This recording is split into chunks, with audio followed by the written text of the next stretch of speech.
I'm going to give you some more weapons that are crucial to have in your tool belt in order to see victory in the midst of the battles. We already talked about worship. We talked about communion. We talked about testimonies. Another key weapon to use in the midst of challenging times, again, whether it's financial planning, whether it's you don't have money for payroll, whether it's hiring employees, if it's fulfilling the promises that God's spoken over you and you're not seeing them come to pass. The fourth weapon I want to talk to you about is prophetic words. It is so important to write down the words that God has spoken to you, the promises that God has spoken to you. It might come from you reading the word, the scripture, and something gets highlighted to you.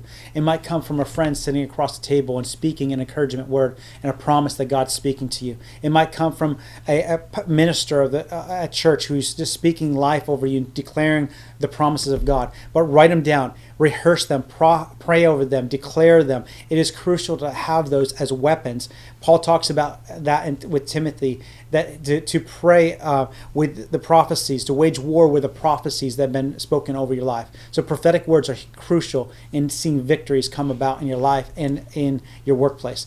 The fifth weapon is crucial as another key element, and that is declarations. There's a saying at the church that I go to that nothing happens without declaration. When God created the heavens and the earth, it said he spoke and it came to pass. There's a power in what we declare. It says in Proverbs that life and death are in the power of the tongue, and they that love it shall eat the fruit thereof. It's talking about what you speak, you'll partake of, you'll eat there. It's crucial and important to speak life over the situation. Declare what heaven is saying over your situation. Find out what God thinks about your situation. Get heaven's perspective about what he says, because a lot of times we believe lies that aren't even true about our situation. But if you are willing to step back and ask, Lord, how do you see this situation? And when you do that, you then are able to declare what God is saying that's truth over your situation. And as you declare it, you begin to speak things into existence that never were there before. So declarations is another key element. The last thing I want to tell you that will be huge for you in your tool belt to be able to see victory in the midst of the battles is recognizing that we don't fight for victory, but we actually fight from victory. What does that mean? When Jesus died on the cross, he accomplished it all for us. And we have to remember that what God did before, he's the same yesterday, today, and forever. That we recall that who he said he was and who he says he is the same.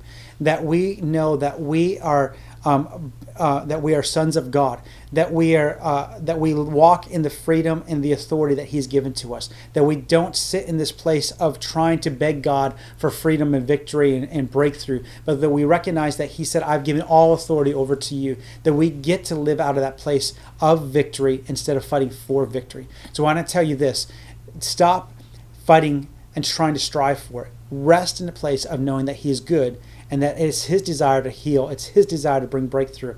And we get to pray from that place of peace and rest and understanding that he is for us. And as we do, we end up moving forward to see the breakthrough. And the last thing I want to say this is that when you don't see the breakthrough you want, or it doesn't happen the way you thought it was going to happen, I want to remind you that it's not a derailment, it's just a rerouting. We've been invited into a process of pruning, of growing with God. And many times we're discouraged because it didn't happen the way we thought it was going to happen. But I want to encourage you to continue to keep your eyes set upon the Lord and watch what he's going to do, because many of the times he's not